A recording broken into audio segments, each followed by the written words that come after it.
Salut les amis, j'espère que vous avez la forme. C'est JB du Mayor of Club. Aujourd'hui, on va se retrouver pour une petite vidéo d'analyse de marché. On va aller voir un petit peu le marché crypto, voir ce qui s'est passé. Et puis pour le coup, comme d'habitude, un petit tour aussi au niveau de la macro.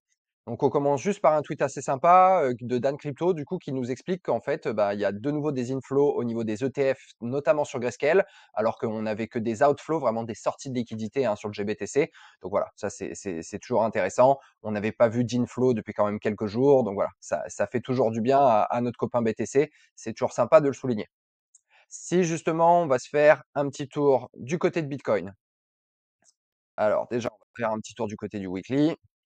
Donc weekly, bah voilà, toujours intéressant, hein. On est venu vraiment chasser la liquidité. On a eu quand même un beau retracement de marché. On est venu chasser toutes les liquidités qui étaient présentes là en dessous des 58 000 $ qui étaient là quand même depuis un petit moment. Donc voilà, au niveau weekly, là, on dessine une belle bougie en marteau. Donc ça nous présage quand même plutôt des bonnes choses d'un point de vue moyen terme vis-à-vis de Bitcoin. Si on regarde juste vis-à-vis du système Ishimoku, vous voyez, on est toujours très haut. Bon, on est sous Tenkan, mais on est encore très loin de Kijun. Même pendant le gros crash, on n'est pas venu taper la Kijun. Donc voilà, ça montre quand même qu'il y a encore pas mal de force du côté de Bitcoin. En tout cas, d'un point de vue weekly, sur Ishimoku, c'est toujours intéressant. Si on se rapproche un petit peu plus du côté du daily, bon, pour le coup, voilà, on a vraiment adopté une structure en range. Vous voyez, vous avez vraiment, hop là. Alors, où c'est mon petit pinceau, mes droites?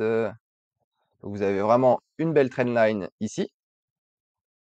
Hop, on va aller se cloner. Hop là, donc vous voyez, vous avez vraiment une structure typique de range, vraiment une borne haute, une borne basse qui a servi quand même plusieurs fois de support. Et là, on a fait du coup ce qui s'appelle, vous savez, une déviation réintégration. Donc on est venu vraiment chasser toutes les liquidités qui se trouvent ici, en dessous justement de la borne basse du range. On fait une déviation, une réintégration. Donc là, ce qu'on ne veut surtout pas voir, c'est de nouveau sortir, parce que ça serait quand même très bearish et il y a de fortes probabilités pour que ça nous emmène beaucoup plus bas, notamment au niveau des 52 000. Bon, on n'y est pas encore, mais pour le coup, ce qu'on voit là, c'est quand même assez sympa d'un point de vue du price action. On vient vraiment faire du coup une déviation, on vient prendre toutes les liquidités qui étaient sur la borne base du range, on réintègre. Donc là, ce qu'on veut surtout voir, ce qu'on doit impérativement franchir, c'est ce dernier top ici qui nous a vraiment permis de casser ce dernier bottom local entre guillemets. C'est vraiment ce top là qu'il faut redépasser pour derrière inverser la dynamique et revenir chercher la borne haute du range. Donc là, pour le coup, on va voir comment ça se passe sur les prochains jours. Mais a priori, c'est quand même assez bullish ce qu'on voit. En plus de ça, vous savez, voilà, on s'était quand même vraiment mis à changer de dynamique là ces derniers temps. Je vais enlever ça. Là, vous voyez, on met toujours des hauts de plus en plus hauts, des bas de plus en plus hauts, etc., etc. Par contre, là, vous voyez, on a changé de dynamique. On se remet à imprimer des creux de plus en plus bas et des hauts de plus en plus bas. Donc là, le dernier haut qu'on avait pris, c'est celui-là qui nous a emmené vers la déviation, la réintégration. Donc là, c'est vraiment celui-là qu'il faut reprendre. Si jamais vous voyez qu'on fait un espèce de, même une petite chasse aux liquidités juste au-dessus pour de suite après réintégrer, bah ça pue et il y a quand même des chances que ça nous emmène vachement plus bas. Donc on verra bien évidemment. Le point à garder en tête, si jamais on doit vraiment réentamer une descente un petit peu plus forte, à mon sens, c'est le point des 52 000 $. Comme vous le savez, c'est vraiment votre, hop là, c'est votre point bas sur votre Fibo. Hop, vous voyez, c'est vraiment au premier arrêt au niveau des 38,2. Donc là, si jamais on doit vraiment descendre, on pourrait vraiment descendre jusqu'au premier arrêt avant de vraiment de reprendre de la force au niveau un petit peu plus moyen terme.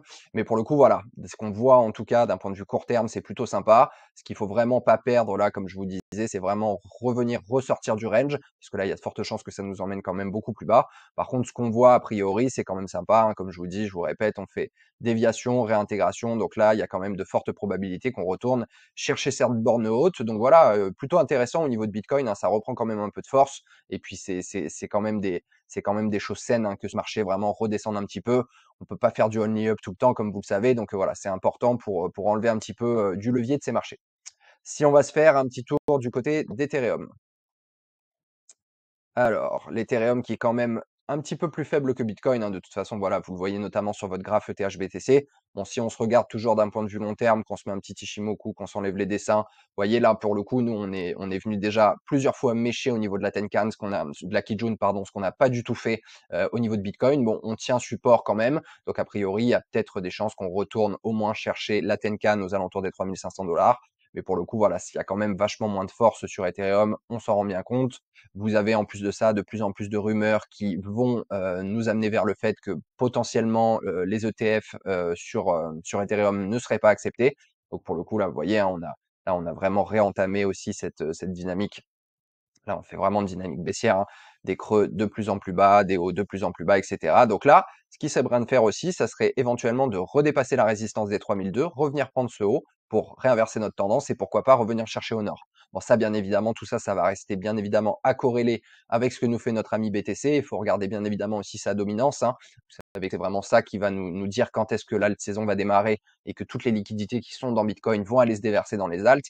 Donc pour le coup, on n'y est pas encore. Là, vous avez vraiment une belle trendline baissière au niveau d'Ethereum. Donc tant qu'on n'a pas dépassé ça, que vous n'avez pas un franchissement, une acceptation, puis une reprise, bah pour le coup, il y a aussi de fortes chances, encore toujours des probabilités qu'on vienne quand même revisiter le niveau des 2700 $. Donc voilà, ça va être vraiment à corréler avec ce que nous fait Bitcoin dans les prochains jours. D'ailleurs, c'est ça que je vous montrais aussi, excusez-moi, je suis passé sur Ethereum, mais du coup, je pense que c'est important quand même d'aller faire un petit tour aussi du côté des liquidations sur Bitcoin. Donc vous voyez qu'il y a quand même une majorité des liquidations qui se trouvent au nord, au-dessus du dernier plus haut au niveau des 67 000 $. Vous avez au niveau des 70 000. Donc vous voyez, le marché a quand même peu d'intérêt à retourner au sud, sauf si vraiment c'est pour faire un gros nettoyage baissier et auquel cas on retournerait vraiment au niveau du premier arrêt, même vous voyez sous les 52 000 $, vous voyez que la forte, le cluster de liquidité il se trouve même au niveau, on peut même descendre jusqu'à 48 000. Donc pour le coup, voilà, il faut quand même rester prudent.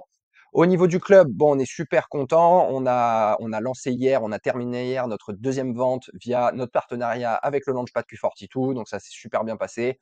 On est hyper content. Bon, les allocations sont parties très très vite, hein. En quelques heures, c'était déjà parti. Mais ne vous inquiétez pas, comme vous le savez, on est déjà en train de vous cuisiner autre chose dans le club. Donc il va y avoir d'autres sales qui vont arriver très bientôt. Donc voilà, patience pour ceux qui n'ont pas réussi à avoir d'allocation. Il y a de fortes probabilités que vous puissiez sans problème avoir la prochaine. D'ailleurs, je vous fais faire un petit tour de Q42. Donc, vous voyez, nous, on a eu la chance, du coup, avec le club de faire la vente sur Oxia, la vente sur Chronos hier qui s'est bien passée. Donc là, c'était déjà toutes les autres ventes qui avaient été faites via Q42. On n'avait pas pu participer dans le club, mais pour le coup, voilà, Q42, ils sont pas là depuis hier. Donc voilà, hyper intéressant, on est super content. Ça, c'est des investissements qui ont des risk-reward quand même qui sont hyper intéressants parce qu'on investit vraiment très early stage, hein. Pour le coup, si vous regardez un petit peu sur Oxia, on rentre en dessous d'1 centime de dollar le token. Si vous regardez sur Chronos, on rentre aussi pareil en dessous d'1 centime de dollar le token. On est sur des FDV qui sont proches de 10 millions de dollars. Si vous regardez des market cap comme d'autres projets similaires, comme par exemple des Illuvium, etc., bah vous voyez vraiment le potentiel de performance de ce type d'investissement. Donc ne vous inquiétez pas, les mérovingiens, ça ne sera pas le dernier qu'on vous proposera dans le club. Il y a d'autres choses qui arrivent. Si on va se faire un petit tour du côté de la macro.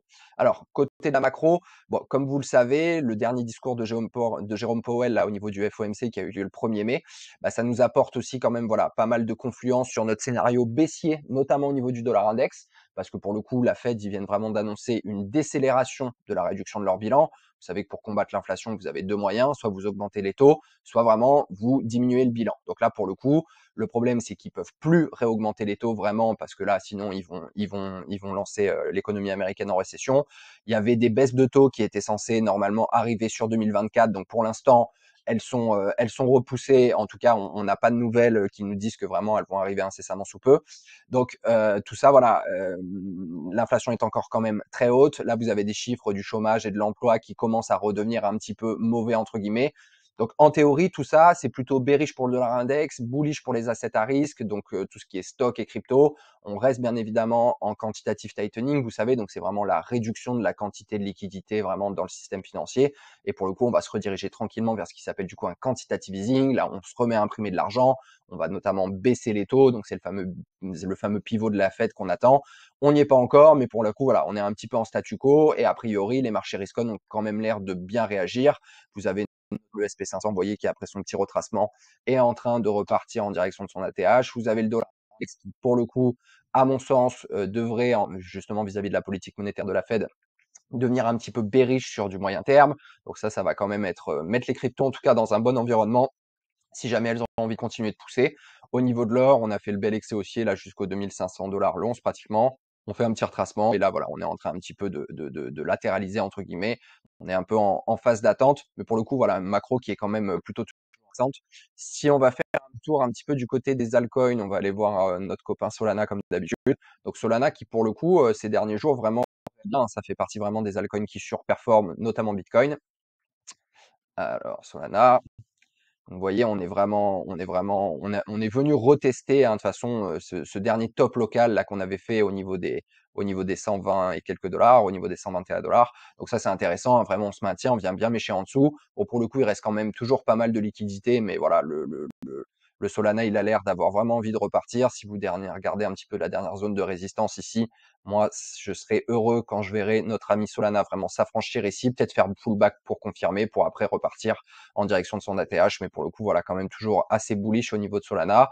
Si on va se faire un petit tour, qu'est-ce qu'on va aller regarder? On va aller regarder Matic. Bon, Matic, assez décevant en ce moment, hein, ça sous-performe, bah, un peu comme tout l'écosystème Ethereum de toute façon. Vous voyez, on s'est mangé une belle baisse là. On est passé de 1,29 $ à pratiquement 60 centimes de dollar. Donc on a mangé à moins 50%. C'est en train de réaliser. Il n'y a pas vraiment de momentum. On est toujours sous la résistance des 0,7.